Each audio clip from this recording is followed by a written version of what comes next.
إن الحمد لله نحمده ونستعينه ونستغفره ونعوذ بالله من شرور أنفسنا وسيئات أعمالنا من يهده الله فلا مضل له ومن يضلل فلا هادي له وأشهد أن لا إله إلا الله وحده لا شريك له وأشهد أن محمدا عبده ورسوله يا أيها الذين آمنوا اتقوا الله حق تقاته ولا تموتن إلا وأنتم مسلمون يا أيها الناس اتقوا ربكم الذي خلقكم من نفس واحدة وخلق منها زوجها وبث منهما رجالا كثيرا ونساء واتقوا الله الذي تساءلون به والأرحام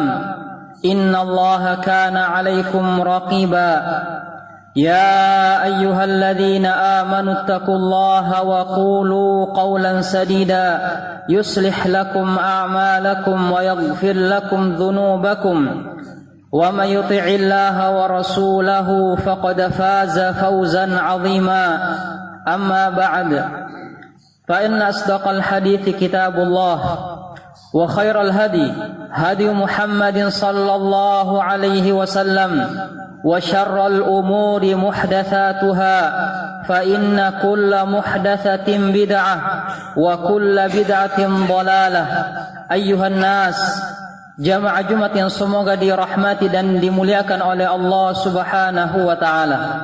Pada Jumat yang lalu kita telah jelaskan tentang bagaimana cara untuk mewujudkan keimanan kepada Allah Subhanahu wa taala, dan bahwasanya seseorang tidak dikatakan beriman kepada Allah Subhanahu wa taala sampai dia mewujudkan 4 perkara, dan 2 diantaranya telah kita sebutkan, yaitu beriman akan wujud Allah Subhanahu wa taala. Yang kedua adalah mengimani rububiyah Allah Subhanahu wa taala, bahwasanya Allah Subhanahu wa taala adalah satu-satunya pencipta, pengatur, penguasa dan pemberi rezeki. Kemudian yang kedua dan yang ketiga, yaitu seseorang mengimani uluhiyah Allah Subhanahu wa taala. Seseorang tidak bisa mewujudkan keimanan kepada Allah Subhanahu wa taala sampai dia mengimani uluhiyah Allah Subhanahu wa taala. Dan maksud dari uluhiyah Allah Subhanahu wa taala yaitu mengimani bahwasanya Allah adalah satu-satunya zat yang berhak untuk diibadahi, satu-satunya zat yang berhak untuk disembah, dan tidak menyerahkan ibadah kepada selain Allah Subhanahu wa taala. Seseorang menyerahkan seluruh ibadahnya, seluruh amalannya hanya kepada Allah Subhanahu wa taala, yang dimana ibadah adalah segala sesuatu yang dicintai dan diridhai oleh Allah Subhanahu wa taala, sehingga seluruh amalan, perbuatan yang dicintai dan diridhai oleh Allah Subhanahu wa taala harus dilakukan ikhlas karena Allah Subhanahu wa taala.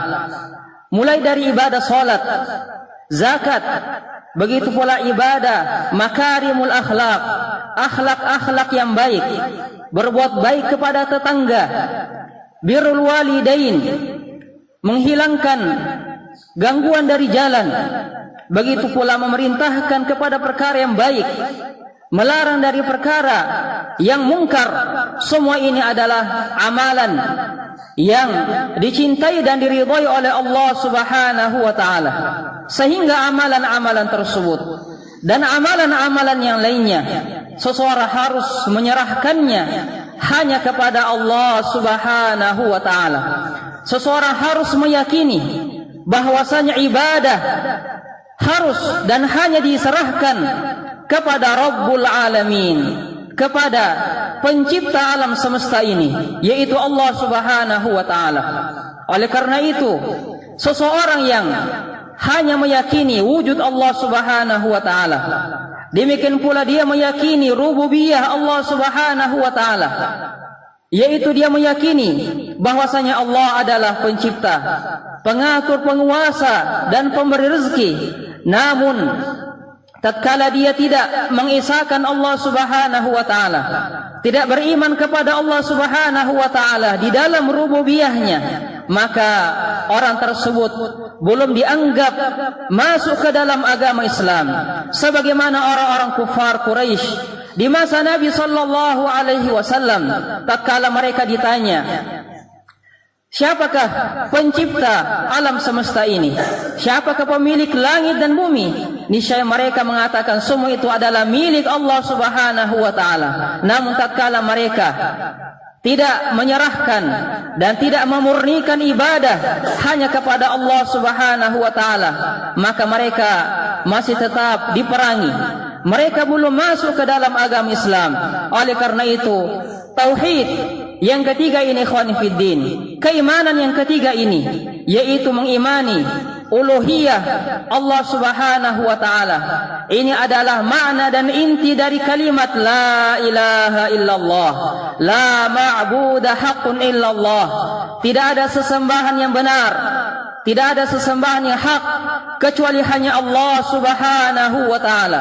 Segala sesuatu yang disembah dari selain Allah Subhanahu wa taala, maka itu adalah sesembahan yang batil, sesembahan yang salah, baik itu berupa berhala-berhala, matahari, bulan, begitu pula malaikat, orang-orang saleh, bahkan para nabi dan para rasul. Bahkan pada hari kiamat, saudara-saudaraku fiddin, malaikat, orang-orang saleh, orang-orang baik dari kalangan nabi dan rasul, semuanya berlepas diri dari orang-orang yang menyembahnya. Allah Subhanahu wa taala menyebutkan, wa yauma yahsyuruhum jami'a thumma yaqulu lil malaikah ahaula'i iyyakum kanu ya'budun. Pada hari kiamat, Allah Subhanahu wa taala membangkitkan seluruh makhluk. Allah Subhanahu wa taala membangkitkan seluruh makhluk, lalu Allah katakan kepada para malaikat, ahaula'i iyyakum kanu ya'budun. Apakah mereka ini yang dahulu menyembah kepada kalian? Maka para malaikat mengatakan, qalu subhanaka anta waliyuna min dunihim. Maha suci engkau ya Allah, engkau adalah pelindung kami, engkau adalah wali kami selain dari mereka.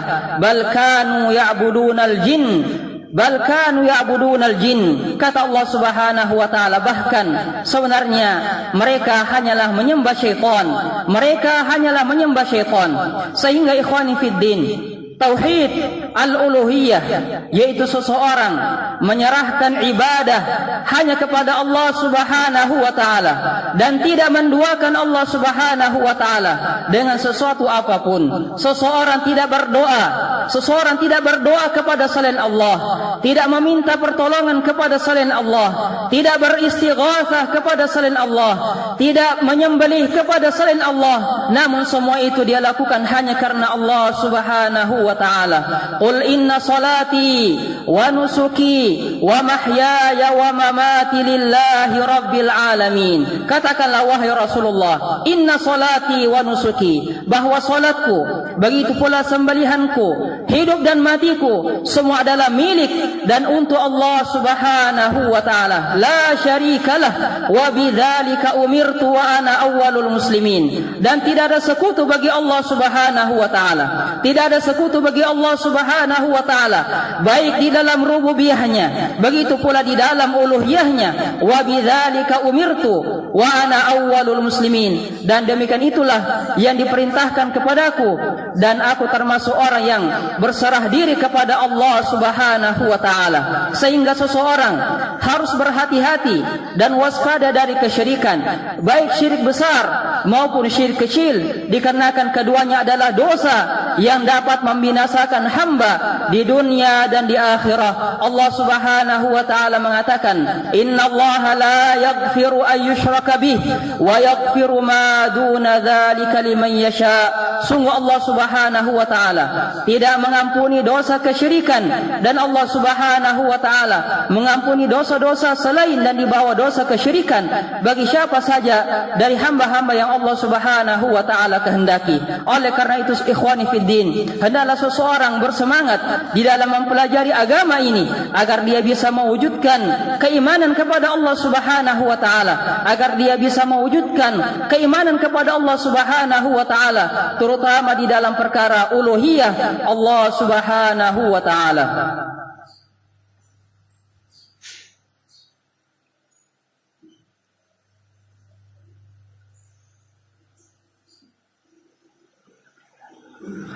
Alhamdulillah hamdan katsiran thayyiban mubarakan fih kama yuhibbu rabbuna wa yardahu, wa ashhadu an la ilaha illallah wahdahu la syarika lah, wa ashhadu anna Muhammadan abduhu wa rasuluh sallallahu alaihi wa ala alihi wa ashabihi wa man tabi'ahum bi ihsanin ila yaumiddin, amma ba'd.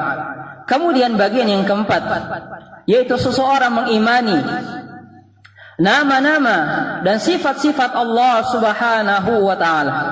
Jadi perkara yang terakhir yang dengannya seseorang dianggap benar-benar telah beriman kepada Allah Subhanahu wa taala setelah dia mengimani wujud Allah, begitu pula mengimani rububiyah Allah dan uluhiyah Allah. Yang terakhir adalah dia harus mengimani nama-nama dan sifat-sifat Allah Subhanahu wa taala. Maksud dari perkara yang keempat ini, saudara-saudaraku fiddin, yaitu seseorang mengimani dan menetapkan nama-nama dan sifat-sifat yang telah ditetapkan oleh Allah dan Rasul-Nya. Begitu pula seseorang meniadakan, menafikan nama-nama dan sifat-sifat yang telah ditiadakan oleh Allah dan Rasul-Nya. Sehingga apa yang telah ditetapkan oleh Allah Subhanahu wa taala berupa nama-nama, Allah Subhanahu wa taala memiliki nama-nama yang mulia, maka kewajiban kita yaitu kita mengimani nama-nama tersebut, apa yang telah ditetapkan oleh Allah dan Rasul-Nya, bahwasanya hal tersebut adalah nama Allah Subhanahu wa taala. Maka kita harus meyakini bahwasanya nama tersebut adalah nama Allah Subhanahu wa taala.